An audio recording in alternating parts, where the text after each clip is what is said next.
자, 오늘은 창세기 9장 말씀을 통해서 생육하라 라는 제목을 가지고 말씀을 상고하겠습니다. 창세기 9장은 노아가 방주에서 나왔을 때 하나님이 말씀을 주신 것입니다. 온 천지를 홍수로 다 덮으시고 그 가운데 노아와 그 8식구만 살리신 그 유명한 성경의 말씀인 노아의 홍수 사건입니다. 성경은 노아의 홍수 사건을 베드로의 증언에 따르면 그 홍수 사건이 바로 세례의 사건이다. 그것이 바울은 한 발 더 진보한 계시로 그 노아의 홍수 사건은 세례의 사건인데, 세례는 내가 죽고 다시 예수로 사는 것이다. 그러므로 그 세례의 사건은 내가 예수와 함께 죽고 예수와 함께 다시 부활하는 이 세례의 사건은 그리스도와의 연합이라고 우리에게 성경을 기록하고 있습니다. 그것이 로마서 6장에 있는 말씀입니다. 요한복음 5장 39절에 너희가 성경에서 영생을 얻는 줄로 생각하고 성경을 상고하거니와, 우리는 성경을 통해서 영생을 얻을 수 있다는 것입니다. 그 어느 서적을 통해서 영생을 얻을 수가 있겠습니까? 그러나 성령으로 기록한 그 성경은 단 한 가지로 말씀을 드린다면 성경을 통하여 우리가 영생을 얻게 되는 것입니다. 영생은 곧 하나님과 그의 보내신 자 그의 아들을 아는 것이다 그랬습니다. 그러므로 이 성경이 곧 예수에 대하여 정언한 것이니라. 주님이 직접 하신 말씀입니다. 이 성경이 나를 정언하는 것이라, 나를 증거하는 것이라. 성경 본문 어디를 보더라도 예수를 정언하지 못하면 성경을 잘못 본 것입니다. 창세기 9장도 노아의 홍수 사건이지만 그것이 세례임으로 예수를 증거하는 것입니다. 예수와 연합하는 것입니다. 이미 노아 시대 때 많은 사람들이 죄가 관영하였어. 그 죄로 말미암아 인생들을, 사람을 지으신 것을 하나님이 한탄하셨다 그렇게 했습니다. 하나님이 지으신 하나님의 백성들이 저렇게 죄가 꽉 찼다는 것이죠. 머리부터 발끝까지 온 세계가 죄가 관영하였는데 하나님이 홍수로 심판하실 것을 노아에게 말씀을 하셨습니다. 그러므로 노아가 방주를 지어서 하나님의 뜻을 성취하신 것입니다. 이것이 노아가 방주를 짓고 그 방주를 짓고 하나님의 뜻을 행하는 것이 바로 우리 인간을, 죄가 많은 인간을 구속하시고자 하는 구속사를 이야기하는 것입니다. 그래서 그 방주 안에 노아의 8식구와 모든 짐승을 태우시고 이제 하나님이 문이 닫힐 때 지면에 창수가 쏟아지고 하늘에 궁창이 열리고 해서 온 천지가 물바다가 되었습니다. 한번 생각을 해보세요. 하나님이 하늘에 궁창을 두셨는데 그 안에 궁창에 있는 물을 하나님 다 쏟으셨다는 거예요. 그리고 밑으로는 창수가 나서 완전히 지면이 다 뒤집어져 버린 거예요. 지금 말하자면은 하늘에는 궁창이 열려 물이 그냥 쏟아져 버렸고 땅에는 지진이나 해일과 쓰나미 같은 것을 통해서 완전히 다 뒤집었다는 거예요. 한마디로 하나님은 물로서, 그 홍수로서 모든 인간들을 다 심판했다는 거예요. 이것이 세례 사건이라는 거예요. 모든 사람들을 다 물로서 심판했다는 거예요. 물에 잠기게 했다는 거예요. 이것이 세례의 근본적인 의미입니다. 그것을 우리가 세례, 밥티조, 물에 잠기다, 완전히 물에 잠긴 상태로 계속 있으면은 사람이 죽게 되는 거죠. 사람이나 짐승이 다 죽게 되는 것입니다. 그래서 그 홍수 사건을 통해 가지고 하나님이 이 지구를 완전히 다 하나님의 세탁기에 넣고 다 돌려서 깨끗하게 청소를 했다는 것입니다. 그 이후에 홍수가 끝나고 나서 이제 노아가 비둘기를 하나 보냈습니다. 새를 한 마리 보냈더니 그 새가 감람 잎사귀를 하나 물고 들어왔어요. 아, 이제 물이 빠졌구나 해서 이제 나왔을 때 노아가 했던 첫 번째 행위는 하나님 앞에 제단을 쌓았다는 거예요. 제단을 쌓고 하나님 앞에 감사를 드린 거죠. 그 배 안에서 이미 태어난 생물들이 있을 거 아닙니까?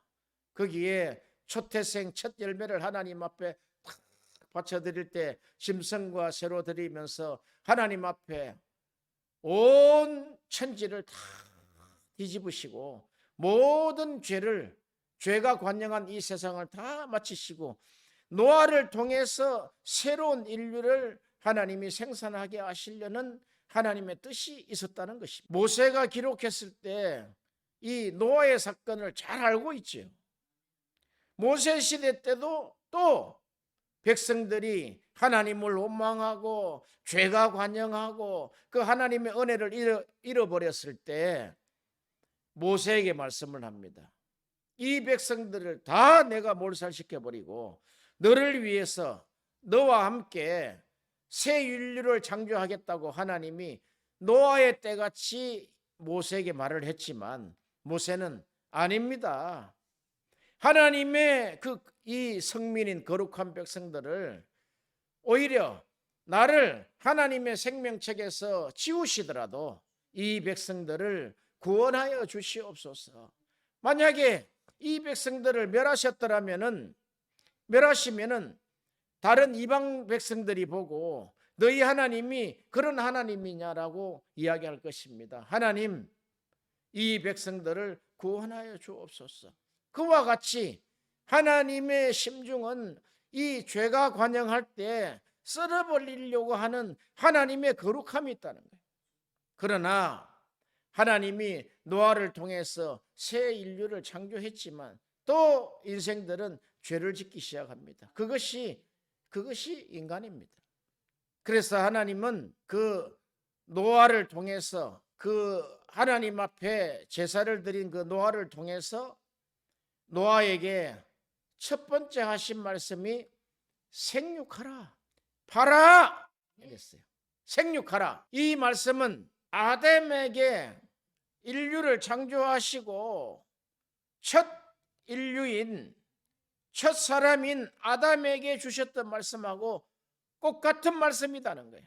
생육하고 번성하여 땅에 충만하고 정복하고 다스리라. 생육하라는 것입니다. 그러나 아담 때하고 노아 때하고는 분위기가 다르다는 거예요.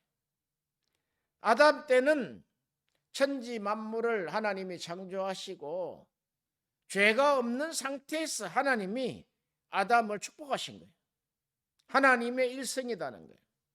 그런데 아담이 그 말씀, 생육하라는 말씀을 받고도 선악과를 집어 먹었단 말이죠.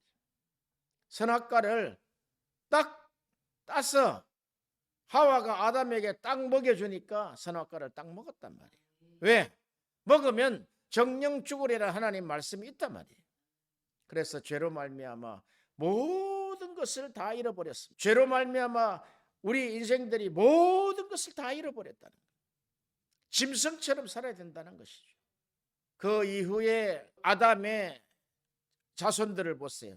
딱 자손이 두 가지로 딱 갈라지는 거예요. 아벨의 계열과 가인의 계율로 딱 갈라진단 말이죠. 그런데 하나님이 아벨의 제사는 받고 가인의 제사는 받지 않았어요. 그러니까 제사는 하나님이 받으시는 제사가 있고 받지 않으시는 제사가 있다는 거예요. 왜? 하나님은 우리 중심을 아시기 때문에. 그 중심에 지금으로 말하면은 너희가 거룩한 산 제물로 하나님 앞에 드려짐이 되느냐 하는 것입니다. 아니면 가인처럼 형식적으로 하나님이 받지 아니하시는 예배를 드릴 것이냐, 이렇게 예배는 두 가지로 갈라진다는 거예요.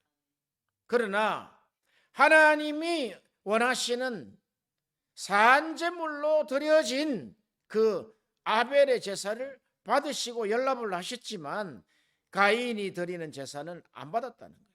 그러므로 그 예배 이후에 가인이 마음에 분이 차서 그가 분노로 그 동생 아벨을 돌로 쳐 죽였다는 거예요. 그러니까 아벨은 돌로 죽임을 당하고 그 제대로 살아보지도 못하고 예배 한 건으로 예배 한 번 드려진 그 예배로 말미암아 죽임을 당했다는 거예요. 이것이 예수 그리스도의 표상이라는 거예요. 즉 이런 것입니다. 하나님 앞에 신령과 진정으로 제사를 드리는 자는 그가 자기도 산 제사를 드릴 것이요, 산 제사를 드린 자는 그는 세상에 죽임을 당한다는 것이죠. 이것이 예배에 하나님이 제사를 통해서 보여주신 우리에게 그것이 제사를 통해서 보여준 하나님의 뜻이라는 거예요. 그 하나님의 뜻을 아벨이 이뤘다는 거예요. 아벨이. 그러나 히브리서에 보면은 아벨보다 더 큰 제사를 드리고 아벨의 피보다 더 큰 피를 하나님 앞에 드렸다는 거예요. 놀랍지 않습니까? 그래서 아벨의 그 피와 그리스도의 피가, 그리스도의 피는 감히 인간 아벨의 피에 비견할 것이 되지 못하는 것이죠. 그러나 의미는 같은 의미라는 거예요. 그가 아벨의 제사 이후에 죽은 그 죽음은 그리스도께서 십자가에 죽으실 것에 대한 표상이요, 계시라는 거예요. 그러므로 하나님은 그 죽은 아벨 이후에 하나님이 셋이라는 자손을 통해서 하나님이 계속적으로 하나님의 뜻을 이루어 가신다는 거예요. 자, 그러면 우리가 예수 그리스도와 함께 세례를 받고 예수 그리스도와 함께 죽으심에 우리가 연합하고 다시 부활할 때 이전은 내가 아벨처럼 죽은 것이요, 할렐루야, 살아났을 때는 새처럼 살아난다는 거예요. 하나님의 계보를 다시 쓰겠다는 하나님의 약속과 함께 나아간다는 거예요. 그것이 예수 그리스도의 죽으심과 연합을 하고 또 살으시는 부활과의 연합하는 것을 우리가 성경을 통해서 하나님이 말씀하고자 원한다는 것입니다. 할렐루야. 그래서 그 아벨을 통해서 드려졌던 그 제사가 의로운 자다 그랬습니다. 그가 히브리서 11장에 보면 아벨은 하나님 앞에 의로운 제사를 드렸다. 그는 하나님 앞에 의인이었다는 거예요. 의인의 제사를 드림으로 말미암아 그가 죽은 이후에도 믿음으로 우리에게 계속 말하고 있다는 거예요. 너희도 나와 같은 예배를 드리라. 계시의 점진적 계시를 따라서 너희도 예수님과 같은 십자가를 지라는 것입니다. 그러므로 사도 바울은 나는 예수 그리스도와 그의 십자가에 못 박힌 죽음 외에는 아무것도 알지 아니하기로 작정했다는 거예요. 바울도 그가 로마에서 단두대 처형을 당할 때 마지막 했던 말이 오직 예수라는 거예요. 예수. 그렇게 그리스도를 믿는 자는 이 땅에서 저주를 받은 같으나 하나님은 그리스도를 믿는 자들을 통해서 이 땅을 복음화하기 위한 하나님의 원뜻이 담겨 있다는 거예요. 너희가 내 이름으로 선지자 노릇을 하고 너희 내 이름으로 귀신을 쫓아내고 내 이름으로 사도와 같은 역할을 할지라도 나는 너희들을 모른다는 거예요. 왜? 하나님의 뜻, 우리가 하나님의 뜻 이러면은 다 갖다 붙이면 다 되는 것 같습니까? 그렇지 않아요. 하나님의 뜻은 모델이 딱 나와 있어요. 예수의 모델이 요거, 또한 그것이 아벨의 모델로 딱 나와 있다는 거예요.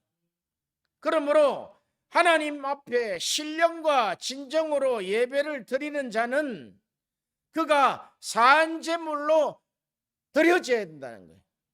자기 자신을 산제물로 드리라는 거예요. 그게 어떻게 가능하냐 이 말이죠. 그러나 성경은 그렇게 이야기합니다. 우리 산자가 하나님 앞에 산제물로 드려질 수 있는 것이 하나님이 보실 때는 신령과 진정의 예배는 이것이 실상이라는 거예요. 그러니까 우리는 신령과 진정으로 예배를 드렸지만 산제물로 드렸지만 다시 우리가 걸어 나와서 또 세상에 살지 않느냐. 그런데 실상은 너희가 죽었다는 거예요. 실상은 너희가 예배를 드림으로 죽었다는 거예요. 세례를 받음으로 죽었다는 거예요. 그런데 죽어집니까? 불쑥불쑥 올라오는데 어떤 한 아이에게 제가 물었습니다. 너가 모멸감을 당하고 사람들에게 분노감을 딱 느낄 때 너가 어떻게 하느냐 이러니까 저는 그냥 계속 꾹 눌러서 참습니다. 계속해서 눌러서 참습니다. 제가 물은 이유가 있어요. 눌러서 꾹 참은 얼굴이 가인과 같은 얼굴을 하고 있다. 분노가 너무 차 있다는 거예요. 그래서 내가 이랬습니다. 우리가 모멸감을 당하고 우리가 분노를 느낄 때 두 가지 방법이 있다. 첫 번째는 인내하는 것이다. 근데 그 인내가 사람의 인내로는 우리 안에 분이 차기 때문에 되지 않는다는 거예요. 그러나 인내를 해야 된다.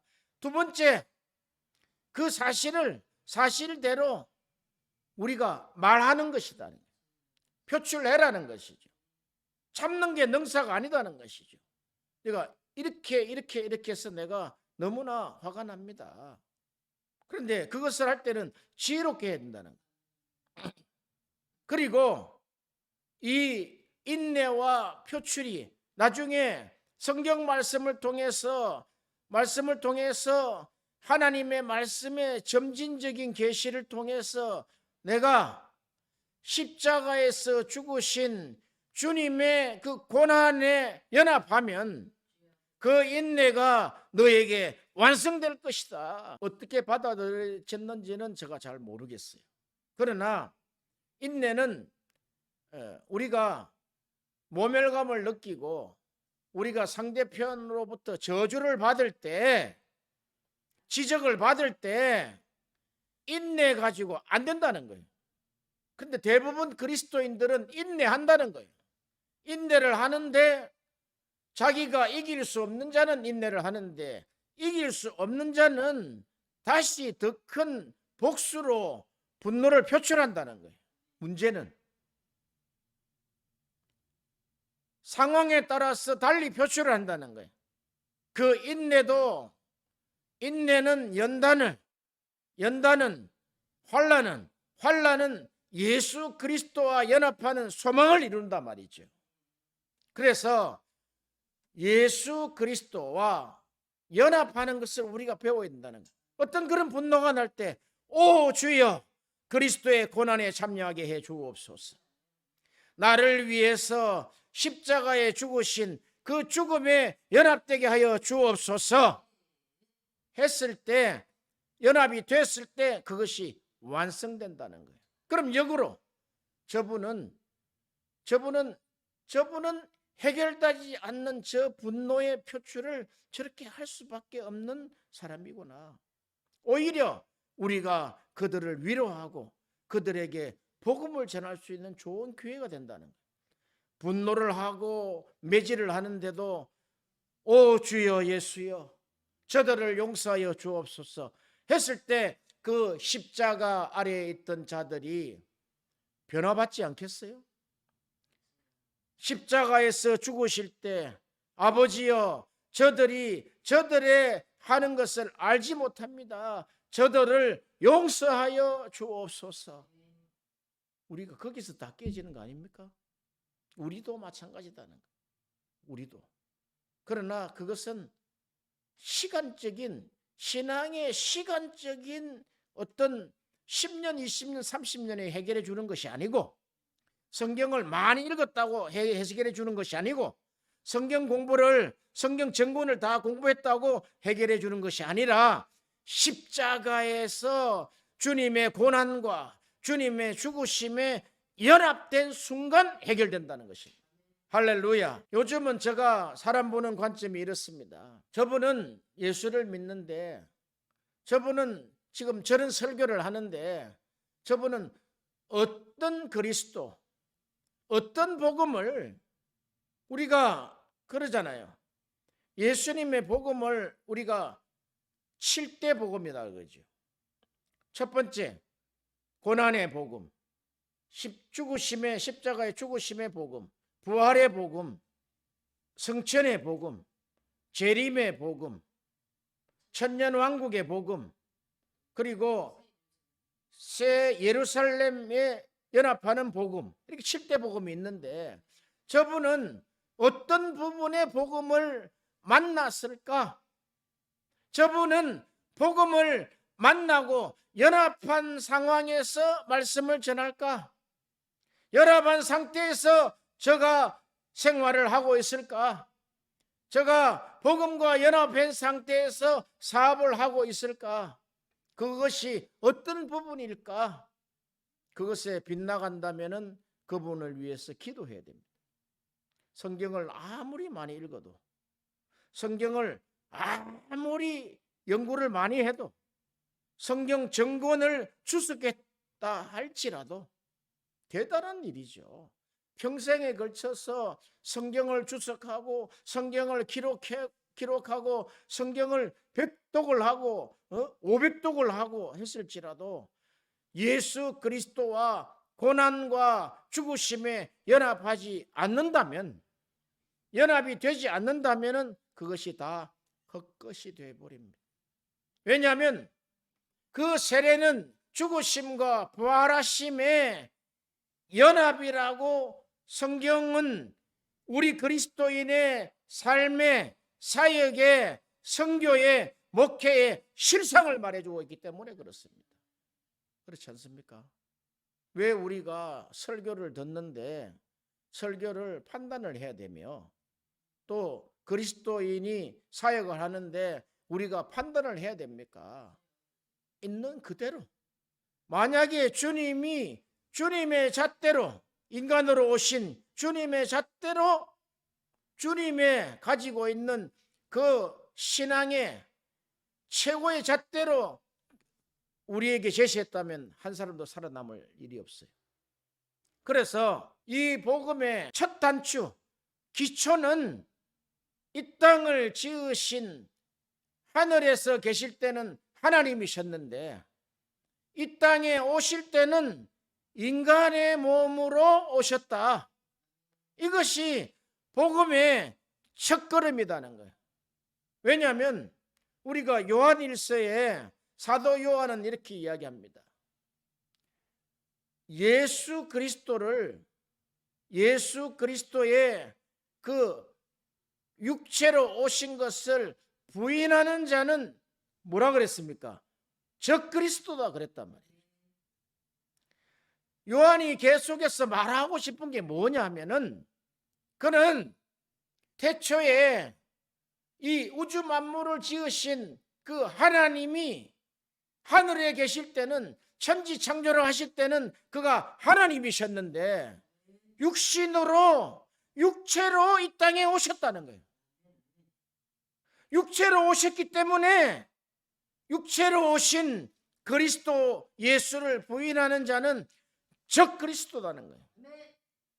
안티 크라이스트라는 거예요. 딱 한 가지 분별할 수 있는 거라는 거예요. 인간을 분별할 때 너희가 영을 다 믿지 말라 그랬어요. 영을 다 믿지 말고 그 사람의 그 말하는 것을, 그 사람의 말하는 말을 통해서 영이 나오잖아요.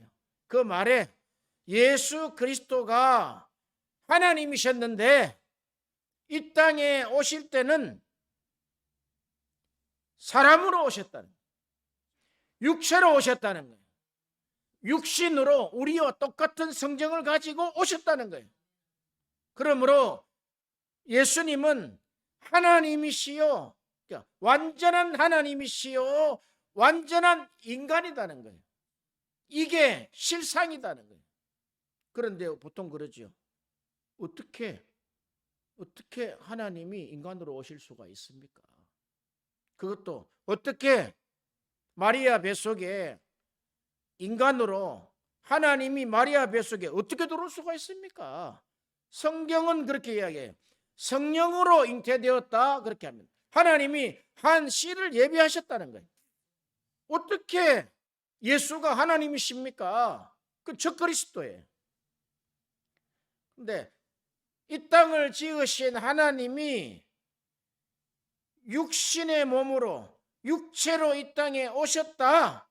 이것이 팩트단 말이죠. 실상이단 말이죠. 그런데 예수를 믿는 사람도 그걸 잘 안 믿어요. 예수를 믿는 자들도 그걸 잘 안 믿는다고요. 그래서 우리가 찬송 중에 위대한 찬송이 있어요. 그것이 뭐냐면 살아계신 주, 살아계신 주. 이렇게 복음은 하나님이 인간으로 오셨다. 이것이 기초다는 거예요. 이 땅을 지으신 하나님이 인간으로 오셨다. 이것이 복음이라는 거예요. 그분이 십자가에서 우리 죄를 위하여 죽으셨다. 이것이 복음이라는 거예요. 자, 우리가 보면 그 아벨은 하나님이 이렇게 했어요. 가인을 불렀단 말이죠. 가인아 이러니까 너 동생이 어디 있느냐 하니까 내가 동생을 지키는 자입니까? 하나님이 말씀해서 지금 아벨의 피가 땅에서 부르짖는 거다. 땅에서 부르짖고 있다는 거예요. 그 아벨의 피소리가 뭘 부르짖고 있냐는 거죠. 하나님, 나의 원한을 갚아 주옵소서. 그렇게 그렇게 부르짖고 있겠어요? 아벨은 예수의 모형이다 그랬어요. 그러면 그 예수님의 모형이기 때문에 예수님의 죽으심에 가서 무슨 말을 했는지를 보면은 알 수가 있어요. 예수님이 죽으실 때 첫 마디가, 십자가에서 첫 마디가 아버지여 저들이 하는 짓을 알지 못하니 저들의 죄를 용서하여 주옵소서. 이것이 아벨의 피소리라는 거예요. 하나님, 우리 형 가인이 알지 못하여 죄를 지었사오니 저를 용서하여 주시옵소서. 정말 그가 의인이지 않습니까? 우리는 조금만 상처가 나도, 조금만 고난을 받아도, 조금만 모욕을 당해도, 조금만 비난을 당해도 우리가 10배로 100배로 갚아줍니다. 그러나 하나님이 창조하신 그 아담의 첫 육신의 아들 가인은 살인자의 모형이요, 동생 아벨은 그리스도의 모형이다. 참 신기하죠. 첫 육신의 아들이 나왔는데 살인자라는 거예요. 살인자라는 것은 살인자의 영이 들어가 있다는 거예요. 우리 인간은 그렇다는 거예요. 우리 인간은 가인과 같은 존재라는 거예요. 그래서 사도 요한은 그러는 거예요. 너희가 가인과 같이 하지 말라. 그는 악한 마귀에 속하여 동생 아벨을 죽였느니라. 이것이 우리에게 보여주시는 첫사람 아담을 통해서 나온 두 아들에 관한 이야기 중에 가인을 닮지 말고 뭘 닮아라? 아벨을 닮아라. 아벨을. 아벨은 죽음과 연합했다는 거예요. 왜? 성경을 통해서 우리가 영생을 얻는 줄로 알고 상고하죠. 그러면 그 성경은 예수에 대해서 말한단 말이죠. 그 아벨을 통해서 하나님이 예수님을 말하고 싶다는 거예요. 그 죽으심을 통해서 그 아벨의 의로운 그 제사, 의로운 행위를 통해서 그의 참뜻을 아는 자, 아벨은 그리스도를 모형하고 있구나. 한 번도 그리스도를 보지 못했어요. 그가 볼 수 있는 것은 아버지 아담과 어머니 하와밖에 없었단 말이죠. 그런데 어떻게 그리스도의 모형을 알 수 있었냐는 거죠. 우리 인간에게는 하나님의 형상으로 부음받은 게 있단 말이죠. 하나님의 형상대로 우리가 지어졌기 때문에 아무도 비난할 수 없는 거예요. 아무나 저주할 수 없단 말이죠. 아무도. 그 아벨이 한 번도 보지 못했던 예수의 모형을 그대로 가지고 있다는 거예요. 그래서 이 복음은, 이 아벨의 복음, 하나님이 우리에게 보여주셨던 십자가의 복음의 그 모델이 아벨을 통해서 보여주셨다는 거예요. 할렐루야. 하나님이 아벨을 통해서 하시고 싶은 말씀이 있다는 거예요. 복음은 믿음에서 믿음에 이르게 한다는 거예요. 그게 사도 바울이 해석해낸 거죠. 복음에는 하나님의 의가 나타나서 믿음에서 믿음에 이르게 한다는 거예요. 우리가 복음을 받아들이는 경로가 투타임이라는 거예요. 믿음에서 믿음으로 간다는 거예요. 첫 번째 믿음은 그냥 지식적인 믿음이라는 거예요. 지식적으로 성경을 연구하고 지식적으로 우리가 말씀을 공부하고 읽고 암송하고 지식적으로 다 온다는 게 처음부터 영으로 딱 안 온다는 거예요. 지식적으로 오다가 이 십자가의 사건을 깨달았을 때, 이 그리스도의 복음과 연합했을 때, 그래, 이 복음은 믿음에서 믿음으로, 지식적인 믿음에서 영적인 믿음으로 가게 하시는 것이 바로 복음이구나.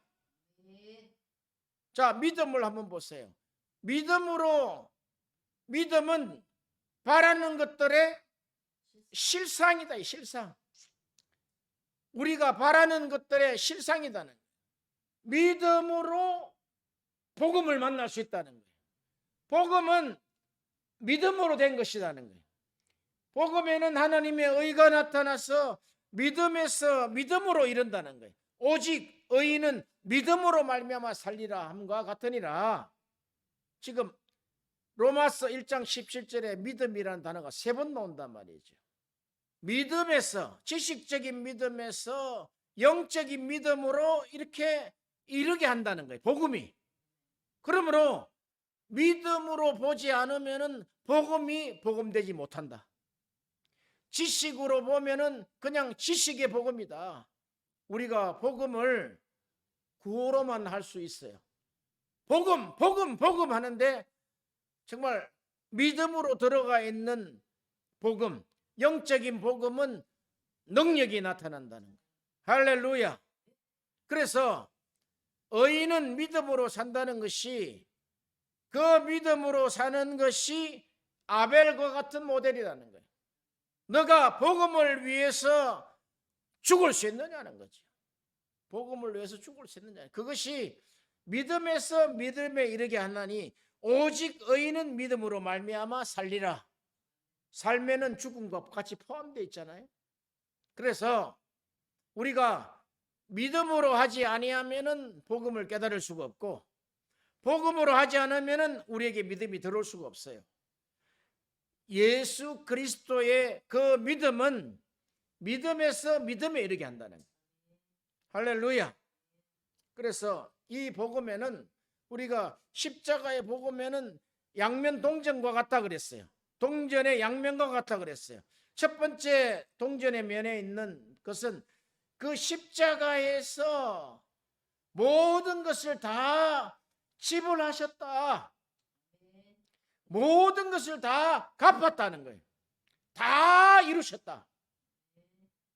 거기에 우리의 가정, 생활, 자녀, 사업, 우리의 건강, 모든 것을 다 값을 치렀다는 거예요. 우리의 미래까지 십자가에서 다 완성됐다는 거예요. 하나님이 창세전에 이미 창세전에 구속사를 하나님 계획하실 때, 지금 오늘 우리가 예수를 믿고 이 예배를 드리고 또 말씀을 선포하는 것이 하나님의 설계도 안에 계획이 되어 있다는 거예요. 그리고 어떻게 살아갈 것이라는 것을 하나님의 계획 속에 있다는 거예요.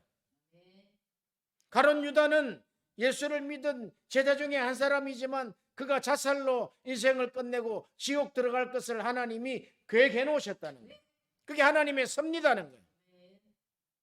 다 이루신 것을 우리가 믿는다면은 우리가 이처럼 살지 않습니다. 다 이루셨다는 거예요. 우리의 육신의 연약함을 위해서 그가 채찍에 맞음으로 우리가 나음을 얻었나니, 얻을 것이라 아니라 얻었나니, 이미 우리에게 다 값이 지불됐다는 거예요. 그게 이사야 53장이라는 거예요. 그가 찔림은 우리의 허물을 위함이요 그가 상함은 우리의 죄악을 인함이라. 그가 징계를 받음으로 우리가 평화를 누리고 그가 채찍에 맞음으로 우리가 나음을 얻었도다. 그러나 우리는 다 양 같아서 그릇 행하여 각기 제 길로 간다. 얼마나 답답하겠냐니 하나님이. 동전의 이쪽 양면은, 그러면 우리가 십자가에서 세례를 받음으로 십자가와 연합을 했는데, 십자가의 사람이잖아요. 우리의 고향은 십자가잖아요.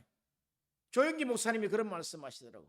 우리의 고향은, 우리의 실상은 십자가가 고향이다. 그게 팩트라는 거예요. 그런데 아니에요. 우리가 지금 이 땅에 지금 서가 있지 않느냐는 거죠. 그것은 우리의 거짓자에 대한 속임이라는 거예요. 우리가 주님이 십자가에 못 박히실 때 그가 죽으심으로 모든 것을 다 이루셨지만, 못 박힐 때 동전의 이쪽 면은 우리도 십자가에 못 박혔다는 거예요. 우리 자아가 십자가에 못 박혔다는 거예요. 우리의 모든 생각이 십자가에 못 박혔다는 거예요. 우리가 십자가에서 함께 죽었다는 거예요. 그런데 거짓자는 계속해서 우리는 현실은 살아있다라고 이야기한다는 거예요. 자, 우리가 아벨의 죽음을 통해서 십자가의 그 죽으심의 사건까지 우리가 왔는데, 성경은 이렇게 하나님이 복음을 말하고 싶다는 거예요. 하나님은 복음을 말하는데 그 복음은 너희가 세례받음으로 연합된 자가 되어야 되며, 너희가 십자가에서 죽으심과 연합하고 또한 부활과 연합을 하는데, 우리가 성경을 통해서 부활을, 죽은 자를 살리신 나사로를 통해서 부활을 증명했다 이 말이죠. 나사로는 죽은 시체가 썩어서 냄새가 난단 말이죠. 다시 회생될 수가 없어요. 그러나 예수님이 말씀 한마디로 부활하셨다는 거예요. 부활시켰다는 거예요. 이와 같이 우리가 아벨의 죽음이 죽음으로 끝나는 것이 아니듯, 아벨은 계속해서 살아서 우리에게 이 메시지를 하고 있다는 거예요. 너희도 나와 같은 어려운 예배를 드리고 그 의인이 되어서 십자가에 죽으라는 것입니다. 그리고 죽을 때 지금 아벨은 계속해서 땅에서 하나님을 향해서 핏소리가 이 땅에 우리에게 들려오는 모든 메시지가 땅에 아벨의 핏소리는 용서하라는 거예요. 죄인을 용서하라는 거예요. 용서 문제만 되면 의인입니다. 아버지여 저들을 용서하여 주옵소서. 나를 죽인 자를 어떻게 용서할 수 있습니까? 이것이 십자가라는 거예요. 할렐루야. 우리는 할 수 없지만 하나님으로는 할 수 있다는 것입니다. 우리가 복음이 자칫되면은 기복적인 복음으로 흘러 들어가서 십자가의 원형을 망가뜨릴 수가 있습니다. 십자가의 원형은 내가 십자가를 통해서 죽고 십자가를 통해서 살아나야 된다는 거예요. 죽으심과 부활은 예수님으로 함께 죽고 예수님으로 함께 살아나야 된다는 거예요. 그렇게 해야만 우리의 사역이 영적 사역이 될 수 있다는 거예요. 많은 사람들이 그렇게 이야기를 합니다. 오직 보혈의 능력, 십자가의 능력으로 내가 목회를 하리라 하는데 이 죽으심과 합하지 않으면 능력 될 수가 없어요. 거짓 능력이 될 수가 있습니다. 우리도 신앙 초기에 목회 초기 때 그저 능력이 나타날 것을 많이 기대를 했습니다. 그런데 이것이 20년 30년 지나다 보니까 내가 십자가를 완전히 깨닫지 못했구나. 믿음에 이르게 한다는 그 과정이 있었구나. 그러나 이제는 성령을 통하여 성령은 하나님의 깊은 것도 통달하신다. 하나님의 깊은 것이 뭐냐 말이죠. 하나님의 가장 깊숙하게 마음 깊숙이 숨겨놓은 것이 무엇이냐는 거예요. 그것이 그리스도다. 하나님의 비밀인 그리스도. 그것이 너희에게 보하다는 거예요. 비밀을 아무나 끄집어냅니까? 비밀은 캐봐야 돼요. 다이아몬드 광산에 다이아몬드를 캐듯이 비밀을 캐야 된단 말이에요. 사도 바울도 그렇게 이야기하잖아요. 복음의 비밀을 내가 담대히 전할 수 있도록 기도해달라 그런단 말이에요. 이것이 하나님의 깊은 곳에 있는 이 비밀이 그리스도단 말이에요. 그 그리스도가 하나님이 천지 창조를 하실 때 첫 말씀에 탁 나타나신단 말이에요. 빛이 있으라. 이게 그리스도단 말이에요. 하나님인 내 아들이 인간으로 내려갈 것이다. 할렐루야. 빛이 있으라. 이 큰 빛이 갈릴리와 그 스불론과 납달리의 큰 빛이 비쳤다는 거예요. 이 빛이 태양빛입니까? 전기불입니까? 아닙니다. 이 빛은 그리스도가 그 갈릴리 납달리에 비쳤다는 거예요. 이방 땅에 비쳤다는 거예요. 그것이 곧 복음이다 말이죠. 그리스도가 복음이다. 우리가 그러잖아요. 늘상 들어왔던 예수는 그리스도다. 뭐가 예수가 그리스도? 그거 성경에 있지 않아. 그거 예수는 그리스도다. 구호처럼 들리던 것이 예수는 그리스도다. 이것이 복음의 비밀이라는 거예요.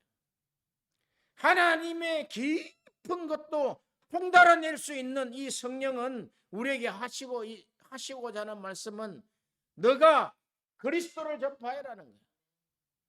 그리스도적인 삶을 살아라는 거예요. 이 성령이 너희에게 임하시면 하나님의 깊은 것을 통달한다는 거예요. 성령이 임하시면 너희가 오순절 같은 삶을 살 수 있다는 거예요. 땅끝까지 복음을 전하는 복음의 전사로 살 수 있다는 거예요. 너가 너 안에 그리스도와 연합이 되어 있다면, 그의 죽으심과 그 부활하심에 연합이 되어 있다면 어딜 가더라도 복음을, 그리스도를 전한다니, 그리스도.